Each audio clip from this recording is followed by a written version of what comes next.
Hello friends, genius classes YouTube चॅनलवर आपल्या सगळ्यांचं स्वागत आहे. आज आपण बघणार आहोत संख्याज्ञान या टॉपिकचा स्वाध्याय. तर आपल्यासमोर पहिला प्रश्न आहे की पहिल्या 500 नैसर्गिक संख्यांची बेरीज किती? पहिल्या 500 नैसर्गिक संख्यांची बेरीज आपल्याला करायची आहे. तर आपल्याला माहिती आहे नैसर्गिक संख्या म्हणजे नॅचरल नंबर्स की जे 1 पासून स्टार्ट होतात, 1 2 3 4 अप टू सो ऑन. तर आपल्याला करायचं आहे काय की अशा 500 पर्यंतच्या संख्यांची बेरीज म्हणजे 1 अधिक 2, 2 अधिक 3, 3 अधिक 4 असं करत करत आपल्याला 500 पर्यंतच्या संख्यांची बेरीज करायची. तर बेरीज आपण करत बसणं शक्य नाही म्हणून आपण एका फॉर्म्युलाचा यूज करायचा आहे. तर कोणता फॉर्म्युला आहे? तर पहिल्या n नैसर्गिक संख्यांची बेरीज.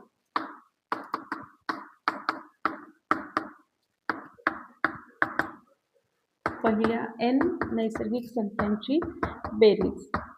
फॉर्म्युला आहे n into n plus 1 divided by 2. तर आता फॉर्म्युला आहे n into n plus 1 divided by 2. तर n म्हणजे काय? तर n म्हणजे आपल्याला किती नैसर्गिक संख्यांची बेरीज करायची आहे ती किंमत म्हणजे n. तर आपल्याला n बरोबर आहे 500. 500 नैसर्गिक संख्यांची बेरीज आपल्याला करायची. आता फॉर्म्युल्यामध्ये आपण किती टाकूया? काय होणार? तर n म्हणजे आहे 500, n प्लस 1 म्हणजे 500 अधिक 1 डिवायडेड बाय 2. काय होणार बघा? 500 इंटू 500 अधिक 1 501 डिवायडेड बाय 2. तर आपण काय करणार आहोत? 2 न 500 ला भाग घालवणार आहोत. तर 2 1 2, 2 दुणे 4, बाकी उरली 1, बे 5 10 आणि बे 0 0. म्हणजे आपल्याला करायचं काय आहे? 250 गुणिले 501. तर आपण काय करूया? 25 चा पाडा म्हणूया. तर हा 0 आपण इथं देऊन ठेवूयात. 25 एक्के 25, हातचा आला 2, 25 0 0 0 आणि 2 2 आणि 25 पाचा 125. तर आपल्या समोर उत्तर आलेलं आहे की पहिल्या 500 नैसर्गिक संख्यांची बेरीज 1,25,250. आपण फॉर्म्युलाचा उपयोग केलेला आहे n into n plus 1 divided by 2. तर आपण उत्तरात काय केलेलं आहे? n म्हणजे घेतलेलं आहे किती संख्यांची बेरीज सांगितलेली आहे? 500. 500 गुणिले 500 अधिक 1, n प्लस 1 म्हणजे 500 अधिक 1 छेदामध्ये 2. तर आपण काय करणार आहे? 500 गुणिले 500 अधिक 1 म्हणजे 501 डिवायडेड बाय 2. 2 ने इथं 500 ला भाग घालवलेला आहे 250 आणि परत 250 गुणिले 501 हा गुणाकार केलेला आहे. तर आपलं उत्तर आलेलं आहे 1,25,250. पर्यायात आहे का? तर आहे. पर्याय नंबर 2. त्यामुळे आपला पर्याय आहे नंबर 2. आता दुसरा प्रश्न आहे 24 ते 92 पर्यंतच्या नैसर्गिक संख्यांची बेरीज किती? 24 ते 92. आता आपण फॉर्म्युला बघितला की 1 पासून पुढच्या सलग नैसर्गिक संख्यांची बेरीज त्यासाठीचा फॉर्म्युला बघितला. तर आता आपल्याला 24 ते 92 म्हणजे मधल्याच नैसर्गिक संख्यांची बेरीज काढायची. 24 ते 92 या संख्यांची बेरीज पाहिजे म्हणजे आपण पहिल्या 23 संख्यांची बेरीज 92 पर्यंतच्या बेरजेतून वजा करूया. म्हणजे आपण करणार काय आहे की पहिल्यांदा 92 पर्यंतच्या नैसर्गिक संख्यांची बेरीज करणार आणि त्यातनं पहिल्या 23 संख्यांची बेरीज वजा करणार. तर आपण मगाचाच फॉर्म्युला यूज करूया की काय? n नैसर्गिक संख्यांची बेरीज म्हणजे 1 ते 92 पर्यंतची बेरीज करूयात. तर काय येणार? n into n plus 1 divided by 2. म्हणजे n म्हणजे आता घेणार आहे आपण 92. तर 92 गुणिले 92 अधिक 1 छेद 2. तर 2 न भाग जातोय. भाग घालूया. बे एक्के बे बे चौक 8, बाकी उरली 1, बे सख्ख 12 म्हणजे 46 गुणिले 93 हा गुणाकार आपल्याला करायचा आहे. आणि तो गुणाकार आपण साईडला करून बघूया. 46 गुणिले 93. तर 3 सख्खा 18, हातचा आला 1, 3 चौक 12 आणि 1 13, दशकाचा 0 दिला. 9 सख्ख 54, कॅरी झालं 5, 9 चौक 36, 36 आणि 5 41. तर आपली बेरीज किती आलेली आहे? 8 7 2 4 42 78. अशी आपली बेरीज आलेली 42 78 म्हणजे 4278. आता आपण काय करूया? पहिल्या 23 संख्यांची बेरीज काढून घेऊयात. म्हणजे 1 ते 23 पर्यंतची बेरीज काय होणार? परत तोच फॉर्म्युला यूज करायचा आहे. तर आपण फॉर्म्युला मी लिहित नाही आता. तर बघा काय करणार? n म्हणजे आहे 23. तर 23 गुणिले 23 अधिक 1 छेद 2. तर इथं काही 2 न लगेच भाग जाणार नाही, आपण बेरीज करून घेऊयात. 23 गुणिले 24 छेद 2. तर 2 एक्के 2, 12 दुणे 24, म्हणजे आपल्याला गुणाकार करायचा आहे 23 गुणिले 12. गुणाकार करूया आपण. तर 12 त्रिक 36, कॅरी झालेले आहेत 3, आणि 12 दुणे 24, 24 आणि 3 27. तर आपल्या पहिल्या 23 संख्यांची बेरीज झालेली आहे 276. आता आपल्याला काय करायचंय, 24 पासून 92 ची बेरीज शोधायची आहे. म्हणून आपण काय करूयात की 92 पर्यंतच्या बेरजेमधून पहिल्या 23 संख्यांची बेरीज वजा करूयात. तर उत्तर काय येणार आहे बघा. 8 मधून 6 गेले, उरले 2, 0, 0, 4, म्हणजे आपलं उत्तर आलेलं आहे 4002, आणि म्हणून पर्याय क्रमांक 4. तर आता पुढचा प्रश्न आहे, -18, 0, -17, 12/6 आणि 27 या संख्यांचा चढता क्रम लावल्यानंतर सर्वात लहान आणि सर्वात मोठ्या संख्येचा भागाकार किती. तर आपल्याला या संख्या दिलेल्या आहेत 4. तर -18, 0, -17 आणि 12/6 आणि 27 या संख्या आपल्याला दिलेल्या आहेत. तर या संख्यांचा आधी आपल्याला चढता क्रम लावला पाहिजे. चढता क्रम लावण्यासाठी आपल्याला यातली सगळ्यात लहान संख्या शोधायची. तर सगळ्यात लहान माहिती आहे आपल्याला की निगेटिव्ह नंबर्सचे सर्वात लहान असतात. मग निगेटिव्ह नंबर्स आपल्याकडे 2 आहेत, -17 आणि -18. -18 आणि -17 हे 2 निगेटिव्ह नंबर आहेत. तर आपल्याला काय करायचं आहे, या दोघांमधलं लहान कोण. तर या दोघांमध्ये मोठा आहे 18, पण निगेटिव्ह म्हणून -18 हे सर्वात लहान येणार. त्यानंतर येणार आहे -17. तर सर्व निगेटिव्ह संख्यांपेक्षा 0 मोठा असतो, त्यामुळे पुढचा नंबर येणार आहे 0. आता या 2 धनसंख्या आहेत, त्यापैकी लहान मोठं कोणी आपल्याला ठरवायचंय. तर इथं 6 आणि 12 एकाच पटीतले आहेत. 6 एक्के 6, 6 दुणे 12, म्हणजे आलेलं आहे 2, आणि सर्वात शेवटी आपलं सर्वात मोठी संख्या येणार आहे 27. तर आपला हा चढता क्रम लावून झालेला आहे. तर आपला चढता क्रम झालेला आहे. तर आता आपण काय करणार आहे, सर्वात लहान संख्या आणि सर्वात मोठी संख्या यांचा भागाकार करणार आहे. म्हणजे सर्वात लहान संख्या आहे 18 आणि सर्वात मोठी संख्या आहे 27. तर यांचा भागाकार करायचा आहे आपल्याला. आपण काय करूयात, -18/27 आपण अंशछेद रूपामध्ये लिहितो.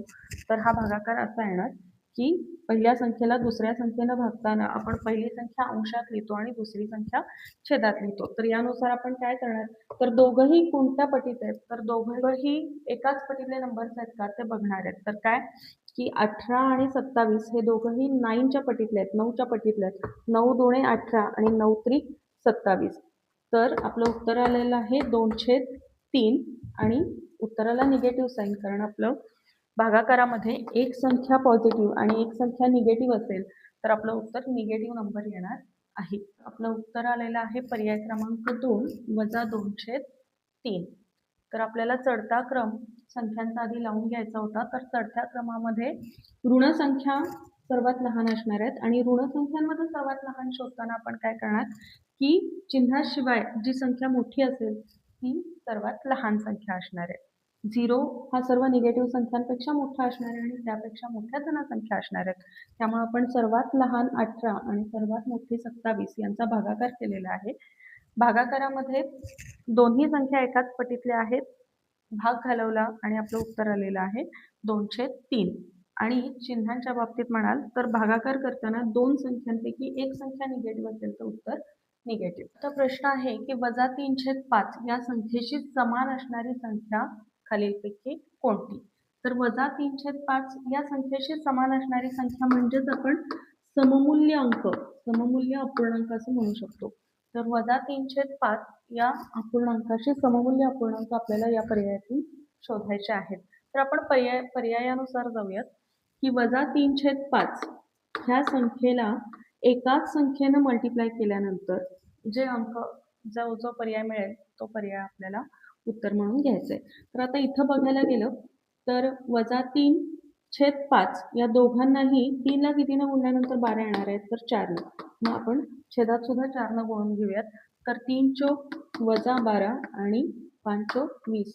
तर पहिलाच पर्याय आपल्याला उत्तर सममूल्य सापडलेलं आहे. सममूल्य अपूर्णांक शोधण्यासाठी आपल्याला काय करायचं असतं की ज्या संख्येनं आपण अंशात गुणणार आहे त्याच संख्येनं छेदात गुणायचं. जो अपूर्णांक मिळेल तो सममूल्य अपूर्णांक असणार आहे. 9/20 हा अपूर्णांक आहे. 3/5 वजा 3/5 ला आपल्याला सममूल्य अपूर्णांक शोधायचा आहे. तर 9 हे उत्तर येण्यासाठी 3 ला आपल्याला 3 न गुणावं लागेल. छेदात सुद्धा आपल्याला 3 न गुणावं लागेल. तर 3 त्रिक 9 तर येणार आहे, पण 5 त्रिक 15 येणार आहे. तर इथं दिलेलं आहे 20, त्यामुळे हा पर्याय काय सममूल्य म्हणजे समान अपूर्णांक नाही. पुढचा पर्याय चेक करूया. वजा 6/5 असा आहे पर्याय. तर आपल्याकडे आहे वजा 3/5. तर 3 ला 6 येण्यासाठी 2 न गुणावं लागणार आहे. 5 ला सुद्धा 2 न गुणून घेऊयात.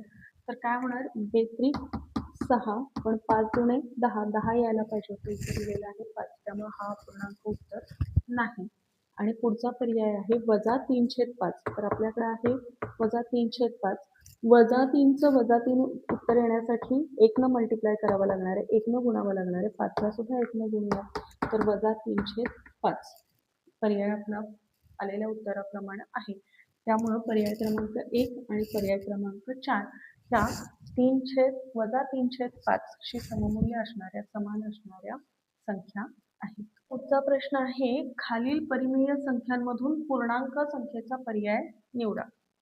तर परिमेय संख्या म्हणजे दिलेल्या सगळ्या संख्या m/n या फॉर्मॅटमध्ये आहेत, त्यामुळे या सगळ्या संख्या परिमेय संख्या आहेत. यातले आपल्याला पूर्णांक शोधायचे आहेत. तर पूर्णांक म्हणजे काय, तर सगळे पॉझिटिव्ह नंबर, सगळे निगेटिव्ह नंबर. आपण पूर्णांक कशाला म्हणतो, 0, 1, 2, 3 हे सर्व अप टू सॉन, आणि -1, -2, -3 अप टू सॉन, म्हणजे असे आपले काय असणार आहेत, पूर्णांक असणार आहेत. आपल्याला इथं डिनॉमिनेटर दिसत नाही आहेत, म्हणजे सगळीकडे डिनॉमिनेटर 1 आहे. म्हणजे ज्या परिमेय संख्यांच्या छेदात 1 आहेत त्या संख्यांना आपण पूर्णांक असं म्हणू शकतो. तर इथं कोणत्याही संख्येच्या छेदामध्ये 1 दिलेला नाही आहे. तर आपण ट्राय करूया की 1 येतोय का. तर पहिल्या पर्यायामध्ये काय आहे, -5/4 वजा 5/4 आहे. तर काय करूया, छेदामध्ये 1 यायचं असेल तर 4च्या पटीत 5 आहे का ते चेक करायचं. म्हणजे जर अंशातला नंबर छेदाच्या पाढ्यातलाच असेल तर छेदामध्ये 1 येऊ शकतं. जसं की आता आपण एक रँडमली नंबर घेऊयात की 10/5. तर 5 न 10ला भाग घालवला, 5 × 5, 5 दुणे 10. तर काय झालेलं आहे, छेदामध्ये 1 आलेला आहे. त्यामुळे 10/5 हा पूर्णांक असू शकतो. तसं आपल्याला चेक करायचंय की अंश हा छेदाच्या पटीत आहे का. तर इथं काय आहे, वजा 5/4. 4च्या पाड्यामध्ये 5 नाही, त्यामुळे इथं छेदामध्ये 1 येऊ शकणार नाही. इथं पर्याय आहे 32/4. तर आता बघा 4च्या पाड्यात 32 आहे. 4 × 1 = 4, 4 × 8 = 32, म्हणजेच 8/1 आलेला आहे. तर 8 हा अपूर्णांक आहे, त्यामुळं हा आपल्याला अपूर्णांक मिळालेला आहे. आपल्याला 2 पर्याय निवडायचे आहेत.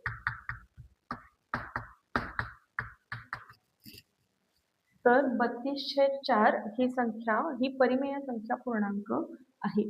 पुढचा नंबर बघा 49/3. तर 49/3 जर 3च्या पटीत आपण 49 आहे का बघितलं तर 3च्या पाड्यात 49 येणार नाहीये, आणि त्यामुळं ही संख्या परिमेय जी संख्या आहे ती पूर्णांक नसणार आहे. पुढचा चौथा पर्याय चेक करूया, वजा 90/10. तर आपण 10चा पाढा म्हणूया. 10 × 10 आणि 10×9 90, म्हणजे आपल्याला उत्तर मिळालेलं आहे 9/1. दोन्ही संख्या निगेटिव्ह आहेत, त्यामुळे भागाकाराचं उत्तर हे पॉझिटिव्ह आलेलं आहे. दोन्ही भागाकारामध्ये जर दोन्ही संख्या निगेटिव्ह असतील तर आपलं उत्तर पॉझिटिव्ह येत असतं. त्यामुळे वजा 90/10 चं उत्तर आपलं पॉझिटिव्ह 9 आलेलं आहे. पॉझिटिव्ह 9 उत्तर आलेलं आहे. त्यामुळं 90/10 हा सुद्धा, वजा 90/10 हा सुद्धा परिमेय संख्या आहे, ती पूर्णांक म्हणून आपण घेऊ शकतो. आता आपल्याकडे गणित आहे की वजा 1/2, वजा 1/4, वजा 1/9, वजा 1/8 आणि वजा 1/3 या संख्यांचा उतरता क्रम लावल्यास मध्यभागी येणारी संख्या कोणती. आता इथे तुम्हाला दिसतंय की ज्या संख्या दिलेल्या आहेत त्या सगळ्या निगेटिव्ह आहेत. वजा 1/2, वजा 1/4, वजा 1/9, वजा 1/8 आणि वजा 1/3 ह्या सगळ्या निगेटिव्ह संख्या आहेत आणि सगळ्यांचे अंश समान आहेत. तर निगेटिव्ह संख्यांच्या बाबतीत नियम लक्षात घेण्याआधी आपण काय करूयात की पॉझिटिव्ह संख्यांचा नियम आपण लक्षात घेऊयात. समजा आपण ह्या सगळ्या संख्यांना पॉझिटिव्ह संख्यांमध्ये कन्वर्ट केलेलं आहे, सगळ्या संख्या पॉझिटिव्ह आहेत. तर काय करूयात आपण, तर सर्व संख्या पॉझिटिव्ह असतील आणि अंश समान असतील तर नियम असा आहे की ज्या संख्येचा छेद सगळ्यात लहान ती संख्या सर्वात मोठी असणार. चुकलं.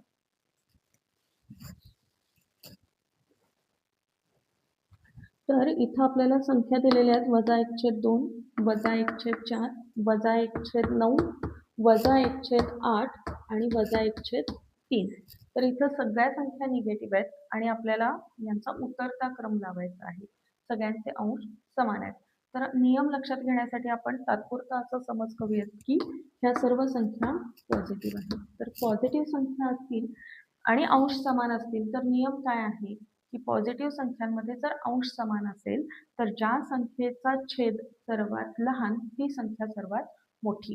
तर पॉझिटिव्ह संख्यांमध्ये उतरता क्रम कसा तयार होईल तर काय होणार, ज्या संख्येचा छेद सर्वात लहान ती संख्या सर्वात मोठी. त्यामुळे या संख्यांचा उतरता क्रम तयार होईल 1/2, मग 1/3, 1/4, 1/8 आणि 1/9. म्हणजे आपल्याला हा संख्यांचा उतरता क्रम मिळालेला आहे.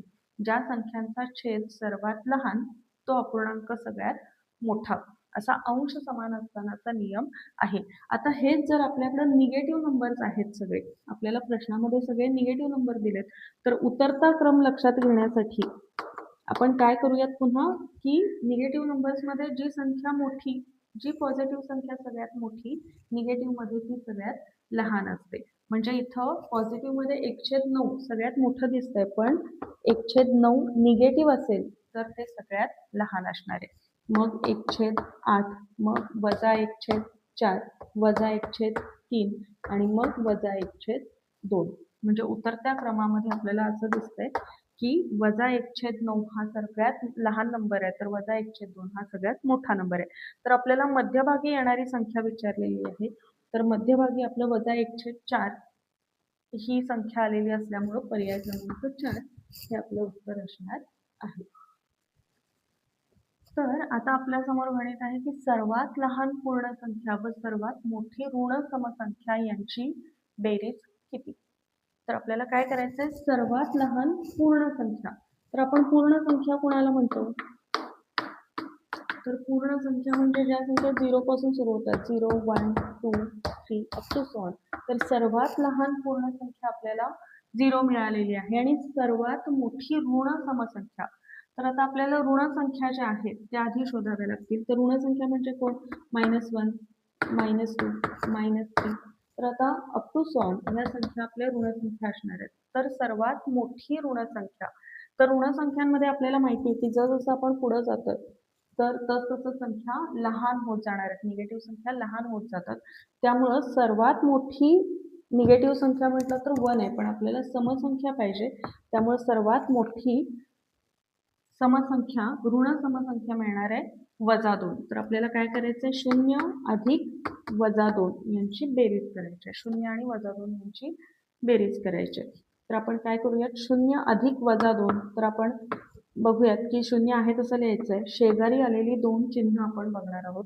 जर शेजारी 2 चिन्ह आली आहेत ती वेगवेगळी असतील तर आपण त्यांच्या बदल्यात एकच चिन्ह घेणार आहे. आणि ते कोणतं घेणार आहे, तर दोन्ही चिन्ह वेगवेगळे असल्यामुळं त्यांच्या बदल्यात वजा चिन्ह घ्यायचं आहे. जर शेजारी दोन्ही चिन्ह समान आली असतील तर त्यांच्या बदल्यात इथं प्लस साईन घ्यायचं असतं. जर दोन्ही चिन्ह वेगवेगळे असतील तर आपण त्यांच्या बदल्यात मायनस साईन घेणार आहोत. तर आपल्याला करायचंय 0 - 2. तर 0 मधून काही 2 जाणार नाहीये, तर आपण 2 मधून 0 वजा केले, उत्तर आलं 2. आणि मोठ्या संख्येचं साईन 0 आणि 2 याच्यामध्ये मोठं 2 आहे, त्यामुळं -2 हे उत्तर आलेलं आहे. त्यामुळे पर्याय क्रमांक